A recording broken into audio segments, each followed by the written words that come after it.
Hello and thanks for joining me. My name is Ed Johnson, otherwise known as Mountain Eddie to a lot of my friends and family. And what I wanted to do today was give you an overview of the home buying process. I work with a lot of home buyers in the Steamboat Springs area, and a lot of them ask me, what can I expect? And so what I did is I put together a 13-step process, so to speak, of what I typically experience when I work with people. So we begin with the decision to buy a home. For whatever reason that might be, you want to build some equity, perhaps you're sick and tired of renting, or you just want to have a place that's your own. So you decide to buy a home. What's the next step after that?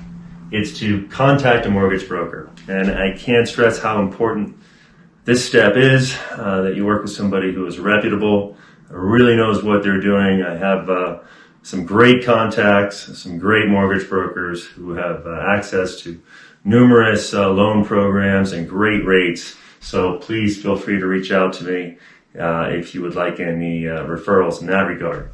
If you don't contact a mortgage broker, it's quite simple. You do not want to buy a home unless you're in the fortunate position of buying one with all cash, in which case that's awesome. But really, you do need to contact a mortgage broker. After you contact the mortgage broker, you're going to get pre-approved, and they're going to take a look at your debt to income, your work history, your credit, and they're going to go through a number of factors to determine the amount that you'll be pre-approved for. That could be $300,000, $600,000 or more.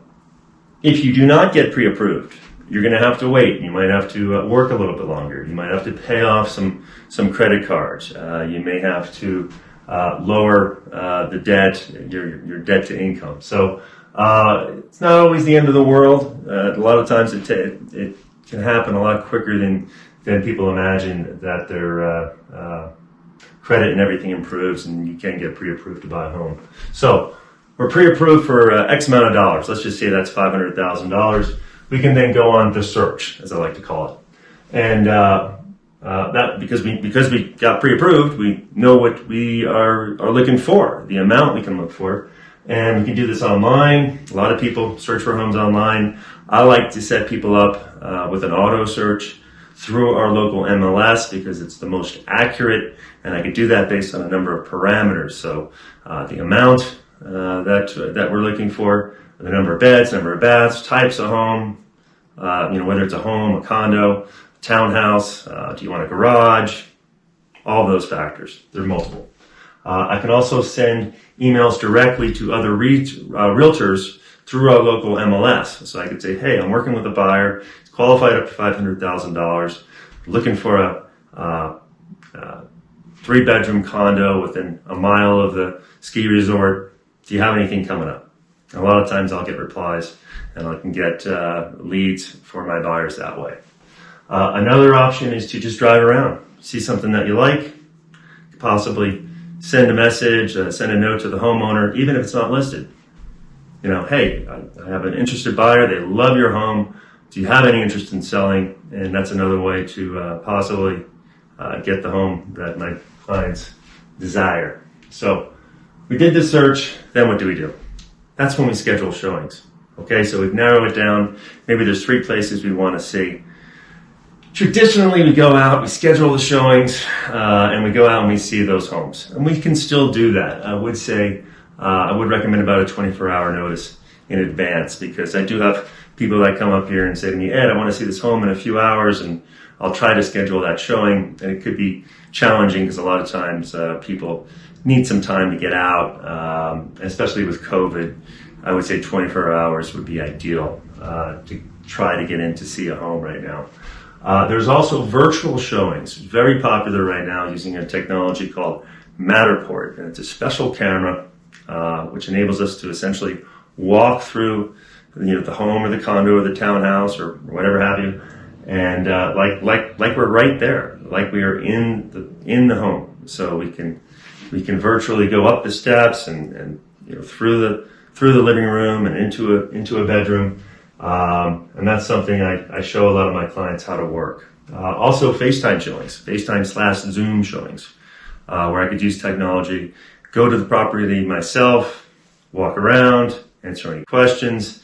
That gives my clients a good idea of the home. So we had 3 properties, and we did that. We either did the on-site showings or we did the virtual showings, and we narrowed it down to one that you really like. Then what? That's when we make the offer. And we do that based on comps. We contact a listing agent, see if there's any offers out there. Hopefully there's not other offers.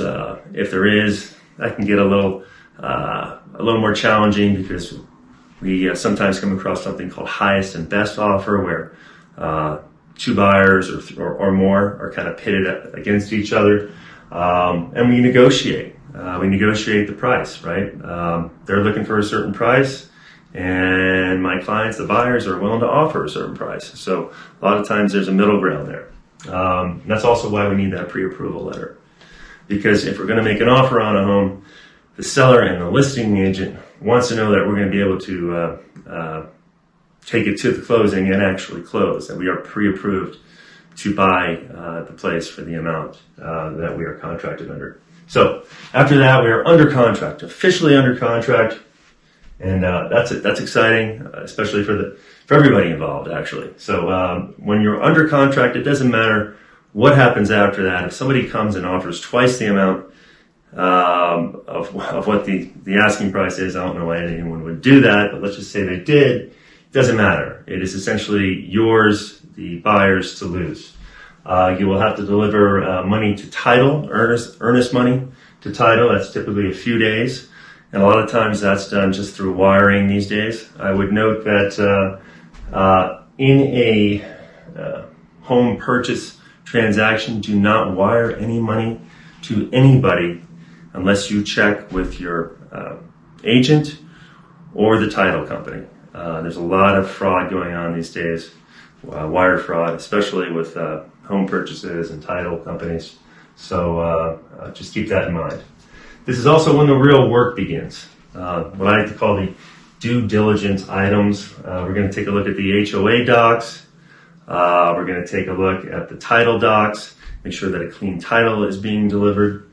And we're going to go to the first big due diligence item, which is the inspection objection. And inspection objection is a hurdle for sure. It can be a very lengthy document. We're going to have an inspector go out to the home, and they're going to go through that home with a fine-tooth comb from top to bottom, and typically deliver about a 50-page report. I always encourage my buyers to be at the home during an inspection objection, if that is an option right now with COVID. But if they can, that's great, because they can ask the inspector, okay, how does this work? How does this heating system work? How does this cooling system work? Should I be concerned about this? Is this as big as it, because when you get that report, everything looks like a big deal. And a lot of times it's not. We're looking at the health and safety concerns first and foremost. So we might also do a radon test. We might also do a sewer line scope, maybe a test of the mold. And this is also when the negotiation happens. We're gonna come to the seller and the listing agent. We're gonna say, we have concerns about A, B, C, and D. And they're gonna come back and say, okay, we agree to fix A, B, C, and D. Or they're gonna say, we agree to fix only A, B, C. And so we're gonna send an objection. They're gonna send us a resolution, the inspection resolution. At that point, we have a decision. We can either move forward with the contract or we can terminate. If we do terminate, you get your earnest money back. So your earnest money is protected. Speaking of earnest money, there's no set amount for that either. So on a $500,000 place, it could be $5,000, it could be $25,000. There's no real set amount, but you have to have that money available, and that's delivered to title, and that does go towards your closing costs as well. So we're done with the inspection. Next big due diligence item is the appraisal. And the appraisal is not picked by the buyer or the seller or the listing agent or the buyer's agent, really anybody. They're kind of very independent. And they're going to come out and do a sort of like a comp that we did when we made the offer, but it's going to be more in-depth. And they're going to take a look at all the homes around. And what they're really trying to find out is this home worth what the offer price that we made is. And that's really to protect the mortgage company. So they're going to come out there and they're going to either value it at value. So let's just say it's $500,000 home. They're going to say it's worth $500,000. Great, we move forward. They might say it's worth $520,000. Even better. It means you're buying a home that the appraiser thinks is worth more than what you're buying it for. Is it undervalued? So maybe the appraiser comes out and says it's only worth $480,000. What happens then? Well, that's when we go and we negotiate. So might negotiate it down to $480,000, might negotiate it to $490,000, meet somewhere in the middle. Might not be able to do anything. Might not be able to come to an acceptable agreement, in which case we would terminate. When we terminate, again, your earnest money is protected. You would get that back. So that's the appraisal. We're done with the appraisal, so we're past two big due diligence items. Then we're on to the loan objection deadline. And the loan objection deadline is the final mortgage approval. It's when the mortgage company says, okay, we are giving you this $500,000. Like we are approving you for that. And you want to make sure between you get pre-approved and between closing, you don't do anything, for lack of a better word, stupid. Don't go out and buy a new motorcycle because you got a garage. Don't go out and buy some furniture for the new home. You want to make sure you don't do nothing that's going to affect your credit, because they will run it again. And I've seen it where people get approved here, and then because of something they did along this process, they don't get approved here. And so they can't get to the finish line, so to speak. So final mortgage approval, really the last time to get your earnest money back. So let's just say something happens and the lender says, we can't give you this loan. Or for whatever reason, they say your rate went up a lot. So you're approved for 3.5%, and all of a sudden now it's 4.5%.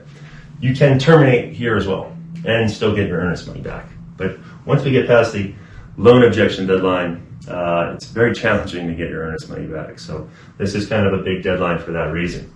So we're rounding third base.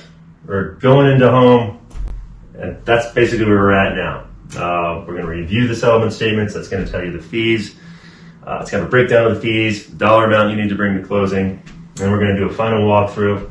So we're going to check and see if any of those inspection items that we asked for were repaired, right? So let's just say we asked for a leak in the bathroom to be fixed. We're going to check that in the final walkthrough. Hopefully it is. If it's not, we're going to say, hey, we need this leak to be fixed. You agreed to it before we close. And then there we go. We are at the closing, and closing is kind of similar to doing the showings now. We used to do it at the title office and at real estate offices, and a lot of that's being done virtually these days as well. So that's where, again, you wire your money, and you want to make sure that you're talking directly to your title rep before you do that. And then the home is yours, and you are a homeowner of a beautiful investment property or a second home, or you're moving to Steamboat Springs, and you're able to go to the ski resort without having to deal with a lot of traffic, which is pretty awesome. So you will be delivered the deed to your home, and it is yours. So I hope that answers all of your questions. If you do have any more questions, please feel free to reach out to me at 303-305-9050 or online. My website is mtneddie.com, and my email is mountaineddyhomes@gmail.com. That's mtneddie homes@gmail.com. Please keep me in mind if you're interested in buying or selling in the Steamboat Springs area, and I appreciate you for your time and wish you the best of luck. Take care.